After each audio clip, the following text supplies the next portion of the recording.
Llega la hora de la verdad, para pensar y analizar las noticias de Colombia y el mundo.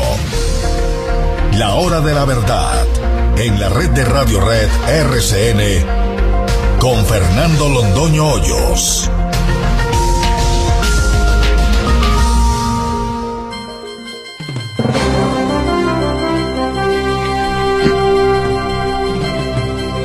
Muy buenos días, son las 6 de la mañana de este jueves 20 de octubre de 2016. Esta es la hora de la verdad y estos temas y asuntos que trataremos con ustedes en las próximas horas. Finalmente, a las carreras y a los golpes fue aprobado el presupuesto nacional para el año entrante. El presupuesto que contiene un hueco monumental que se trata de tapar con la reforma tributaria.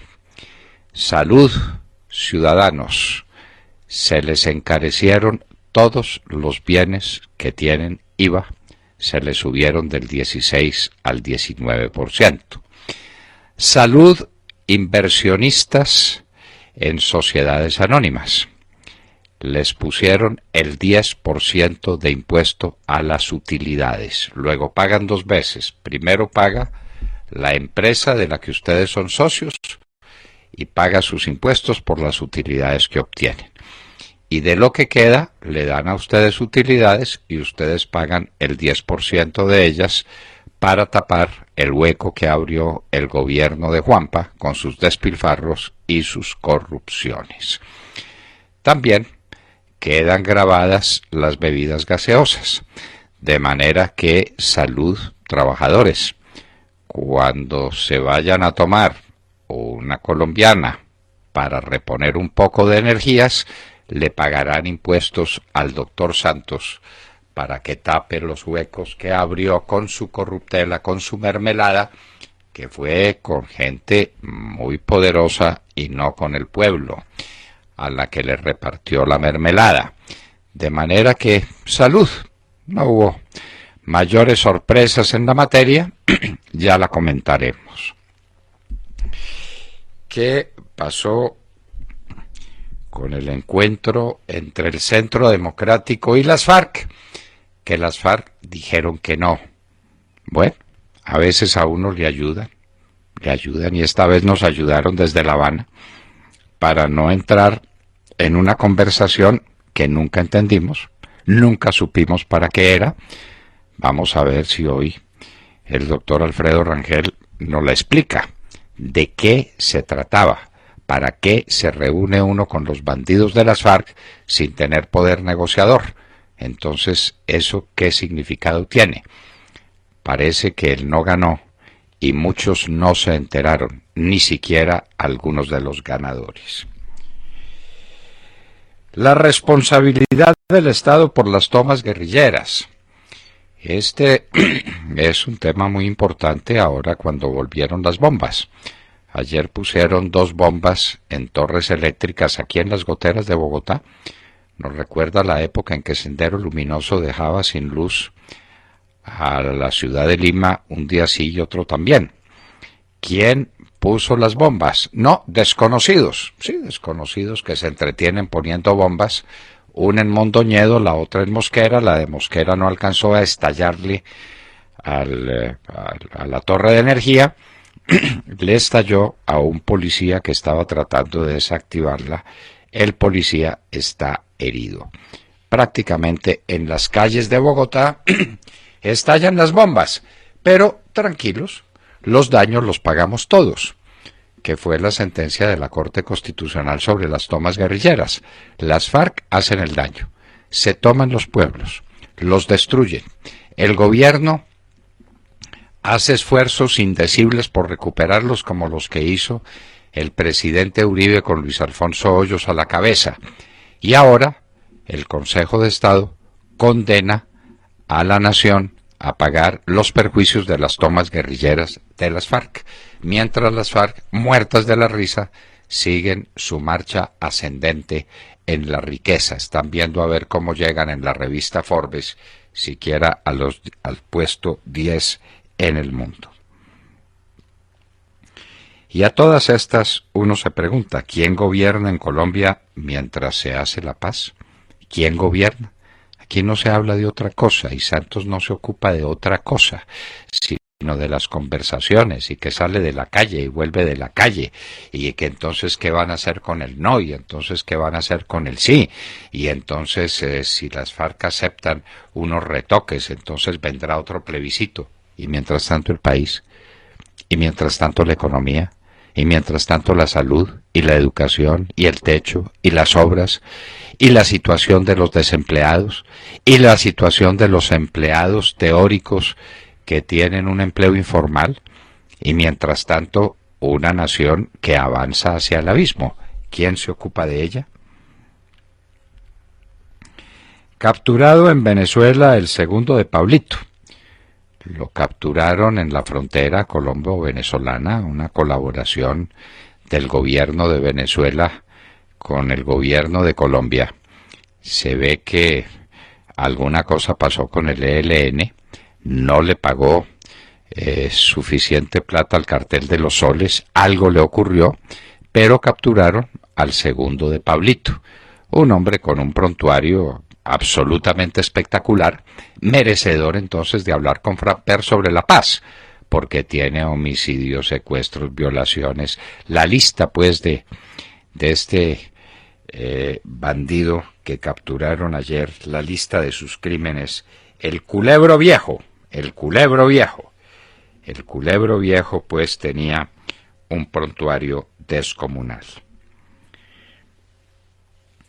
Asesinado el juez Vicente Bermúdez en México, un juez que se ocupaba de recursos de amparo, allá se llaman recursos de amparo los que acá se llaman de tutela, que interponían especialmente mafiosos, o para salir de la cárcel, o para pues alguno de los propósitos de la mafia.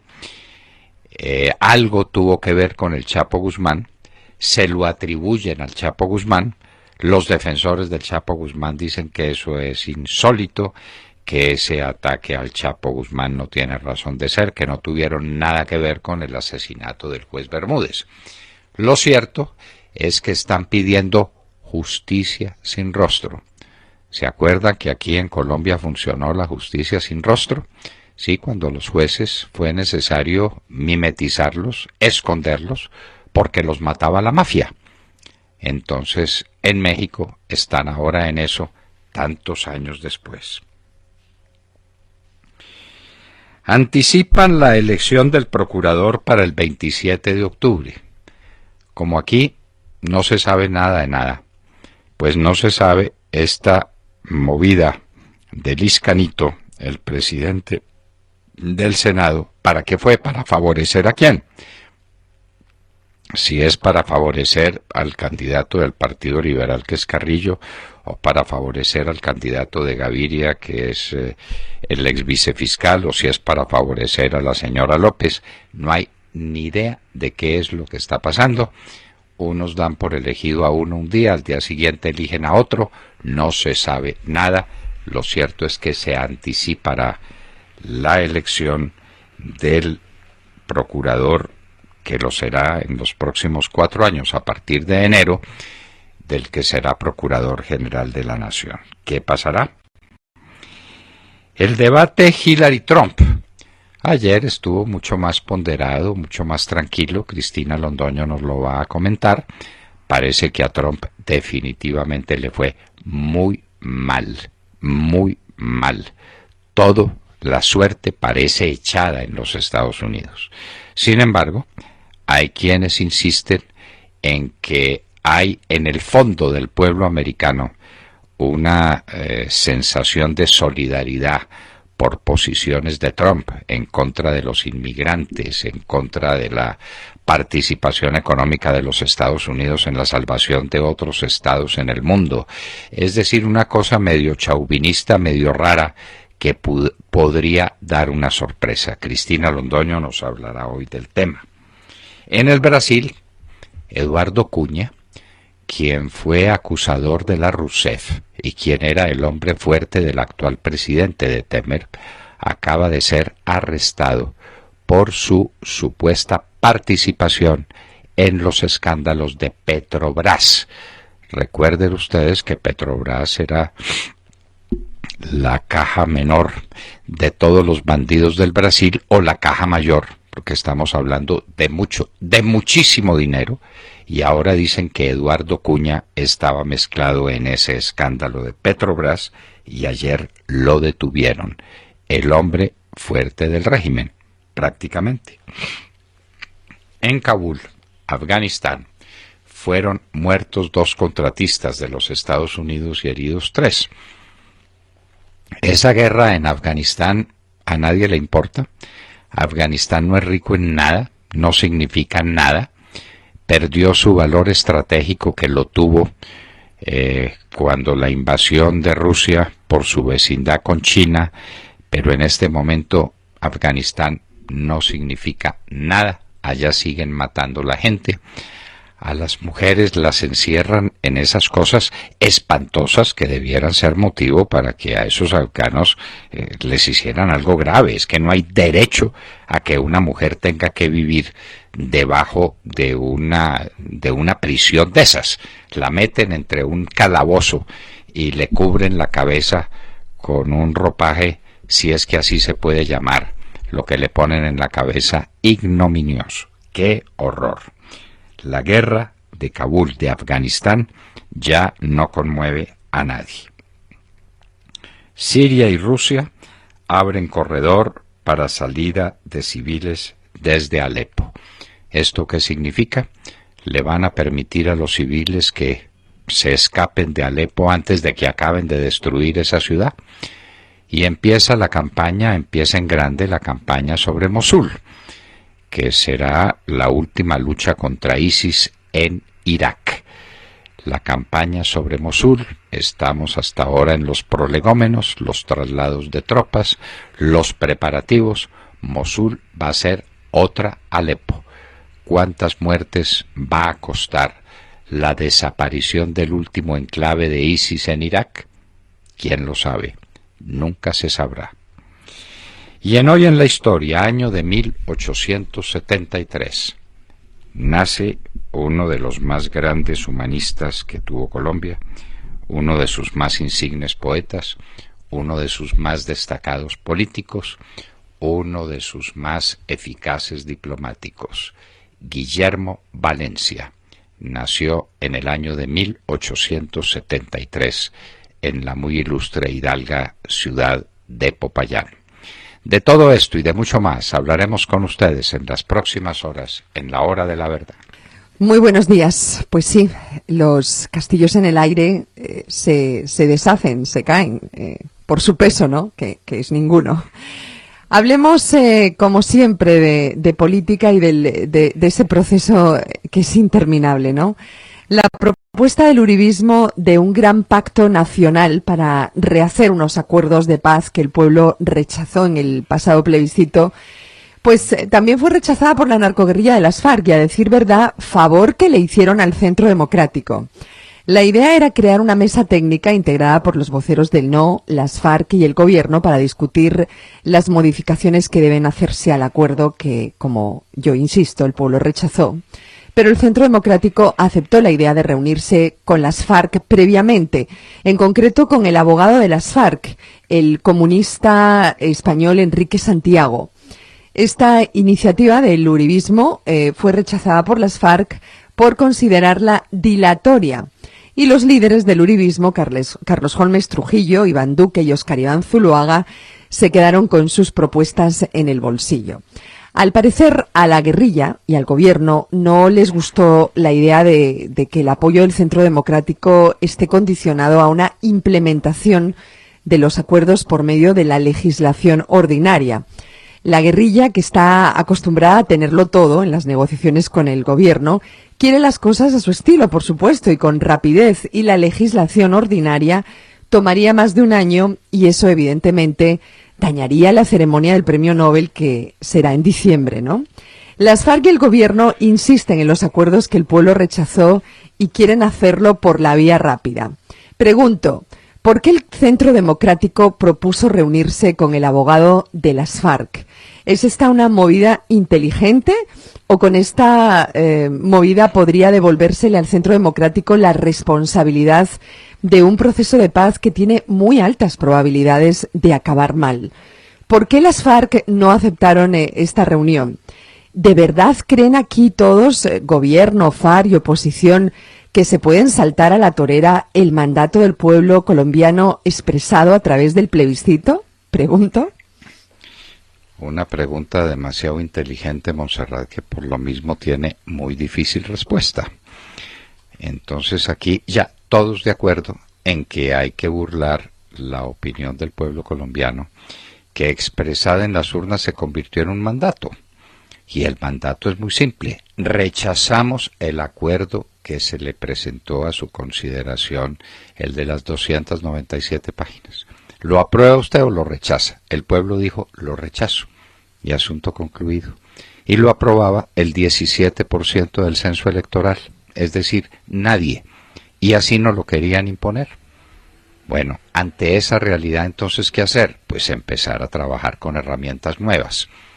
No, pero pues es que hay que aprovechar lo que ya se construyó y construir sobre lo construido. Esa es una frase maldita que no sé quién diablo se la inventó y que ha tenido tanto significado en la política colombiana para hablar de la continuidad y del continuismo, inclusive de las cosas inexistentes como esto. Es que esto no existe, no existe. Entonces, ese acuerdo, vamos a ver si el senador Rangel nos lo explica más adelante, porque usted no lo entiende, yo tampoco. Ese acuerdo nacional para la paz, ¿qué tenía que ver el Centro Democrático ahí? Si el presidente Uribe lo dijo el primer día cuando le preguntaron si iría a La Habana, dijo: yo no puedo suplantar al gobierno. Eso dijo. Eso dijo. Y es, me pareció muy inteligente. Además, el Centro Democrático corre el riesgo de asumir un proceso que no es de ellos, un proceso de paz que no es de ellos, e insisto, que tiene altas probabilidades de acabar mal. ¿Cómo Pues no entiendo, usted tampoco entiende. Vamos a ver si el senador Rangel o alguien nos lo explica, porque no entendemos esta movida del Centro Democrático, que por fortuna fue desatendida por las FARC. Es que tampoco le gustó a las FARC. Yo creo que no le gustó a nadie esa reunión.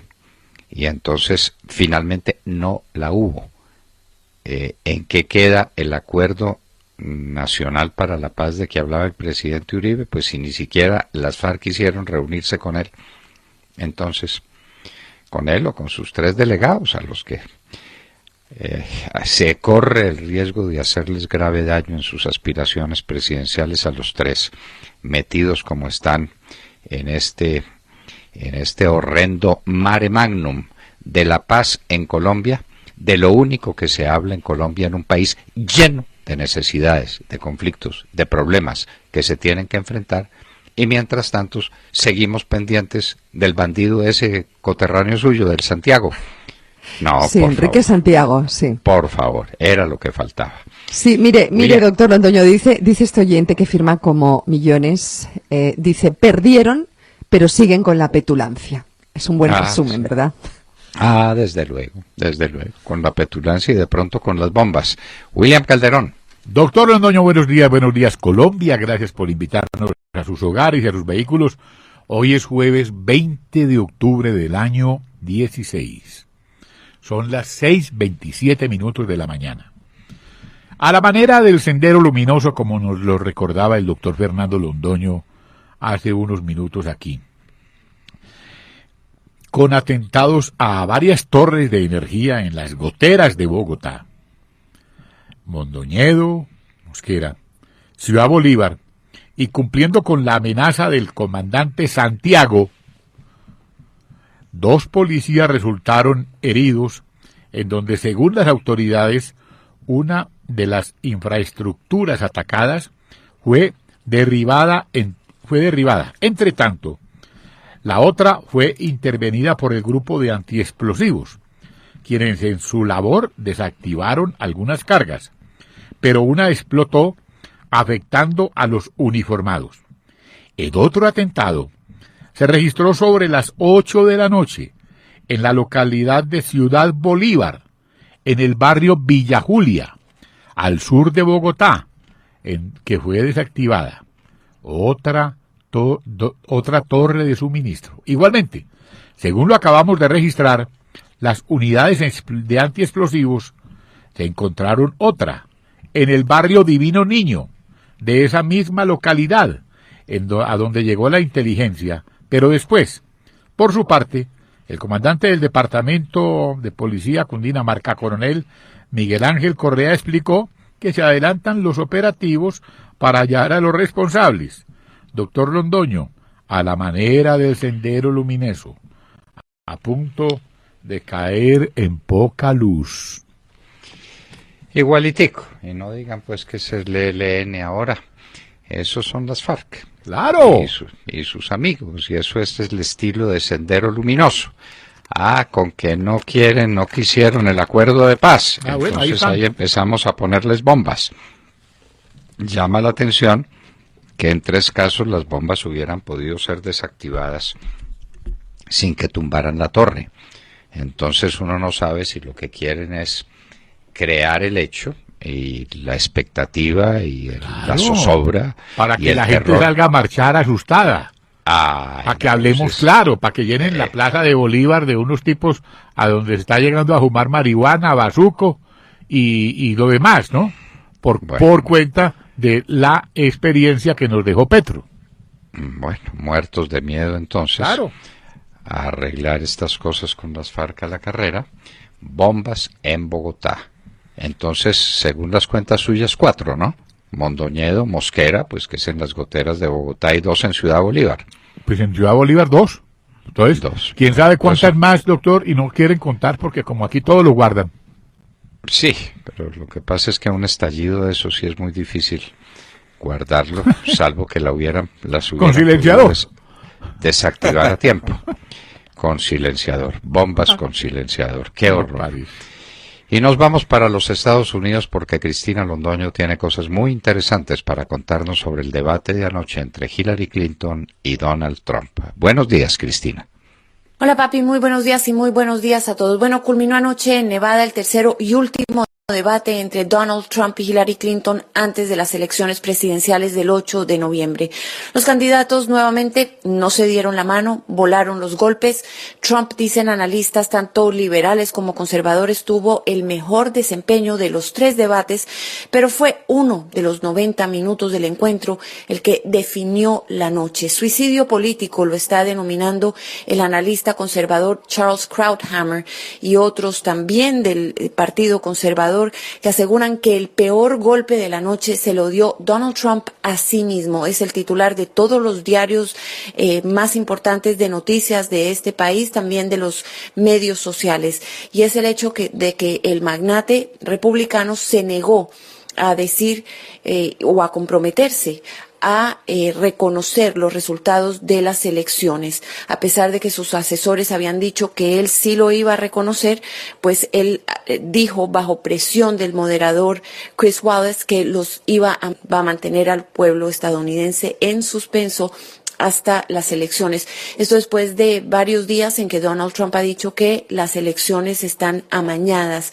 que están trucadas y que no confía ni en el proceso electoral y también no confía en los medios de prensa.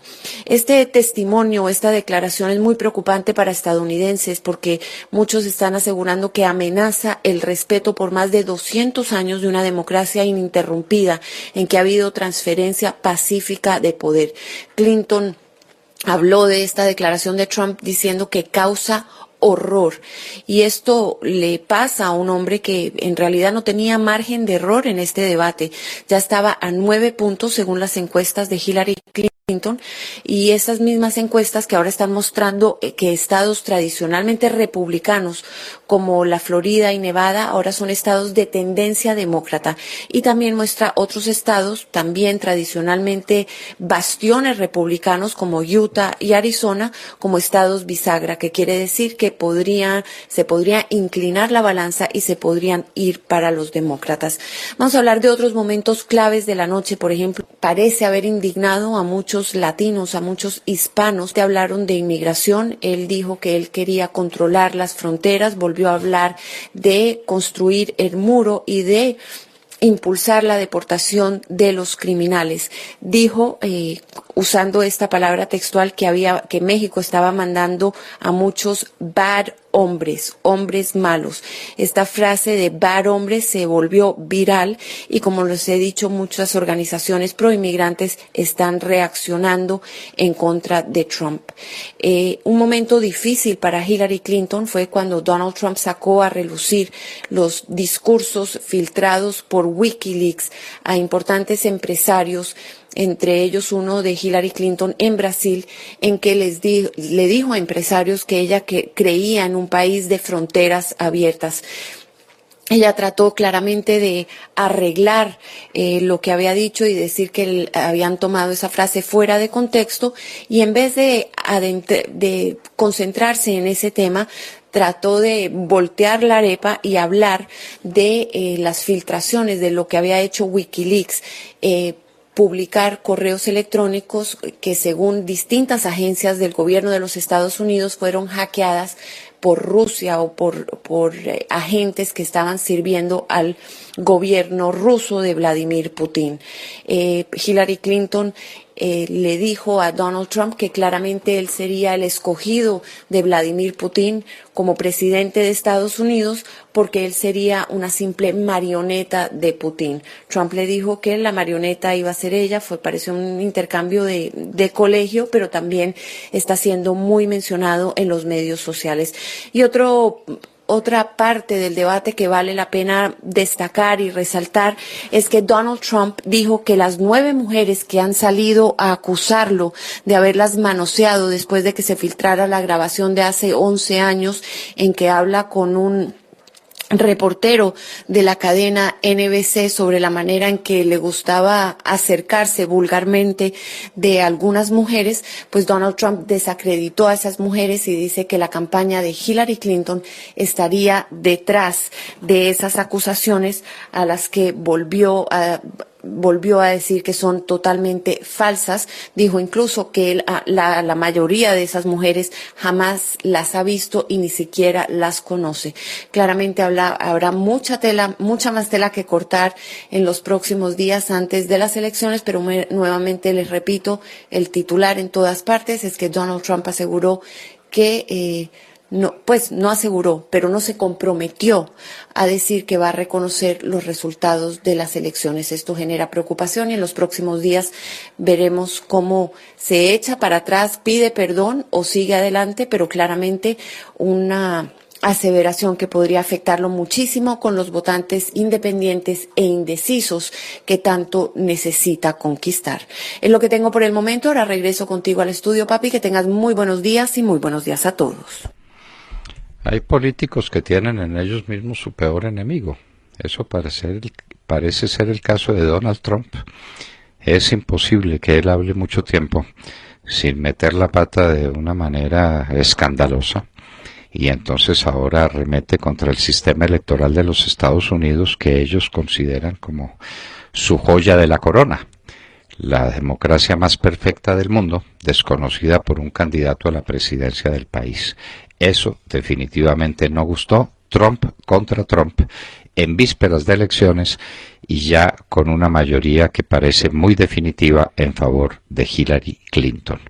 Veremos cómo se comporta el pueblo en las urnas, que en últimas es el que tiene la palabra. Santiago Castro. Doctor Londoño, muy buenos días a todos nuestros oyentes y a los compañeros aquí en la mesa.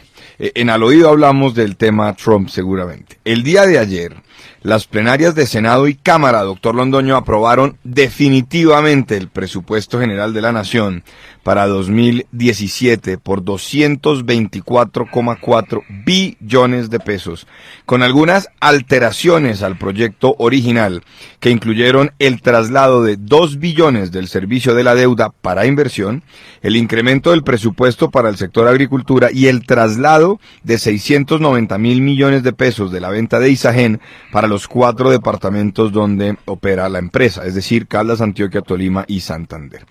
El ministro de Hacienda, doctor Londoño, esperó hasta la aprobación final del presupuesto antes de radicar el proyecto tan esperado de reforma tributaria, cuyas 183 páginas vienen acompañadas de 206 páginas de la correspondiente exposición de motivos, donde el gobierno insiste en sus indicadores macroeconómicos.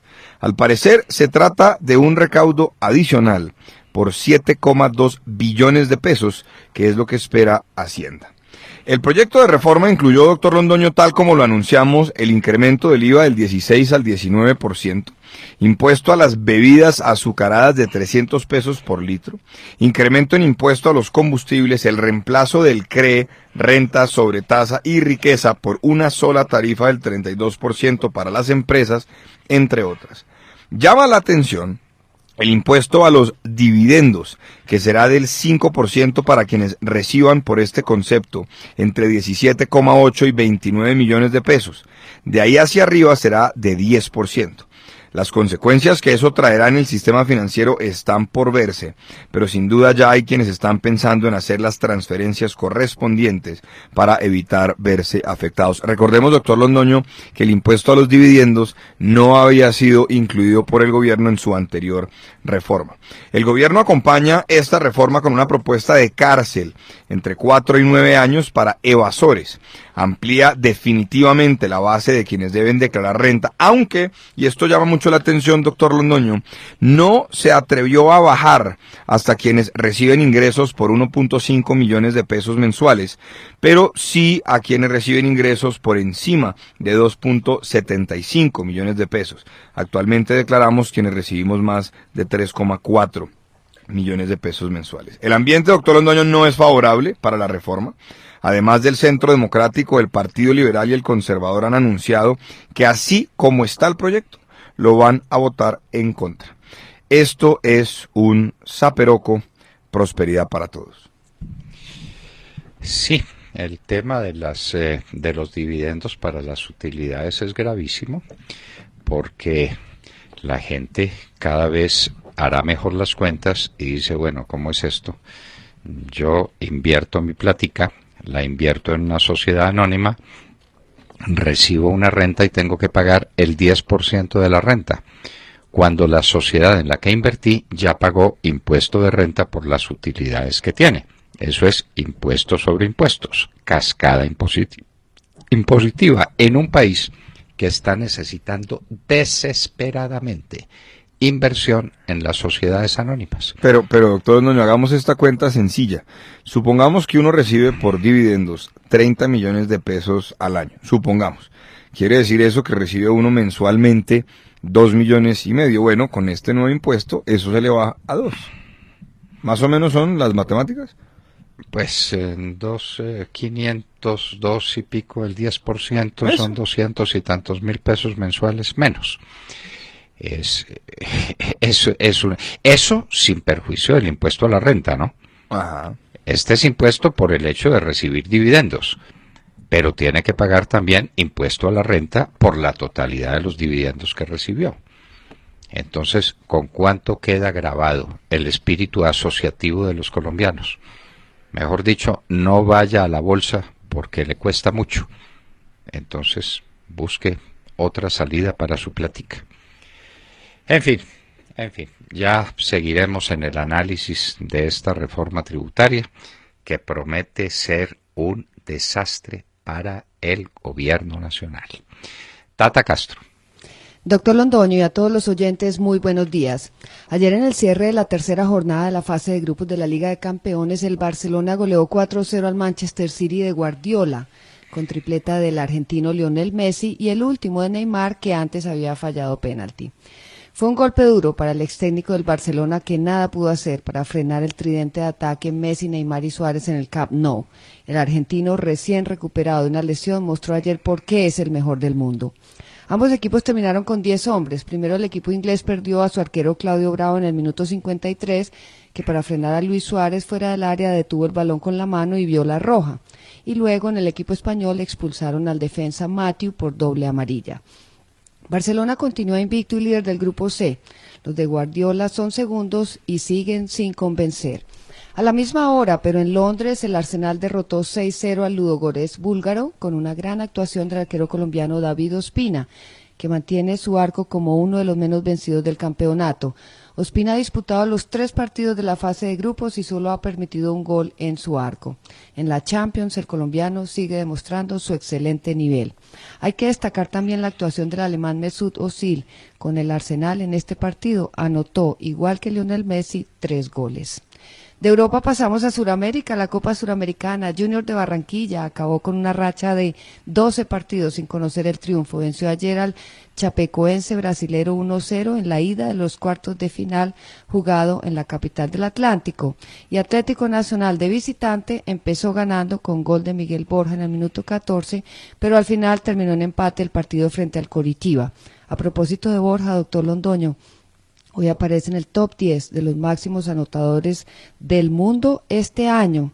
Está en la 4ª posición. La tabla la lidera Luis Suárez, sigue Messi, luego Ibrahimovic y en el 4º lugar Luis Borja. Más adelante les contamos y les ampliamos la noticia. Vea pues usted. Estos son pues son los deportes, Messi haciendo de las suyas y por fin el Junior ganando a un equipo que no habíamos tenido el honor de oír mencionar nunca. ¿De dónde es ese equipo? Es brasileño. De la primera división de Brasil. Pues claro, sí tiene que ser. Pues sí sería el colmo, pues que no fuera de la primera, pero ¿de dónde? Nunca ha descendido, importante dato. Chapecoense. Bueno, sí, no lo habíamos oído mencionar, pero seguramente ignorancia futbolística de nuestra parte.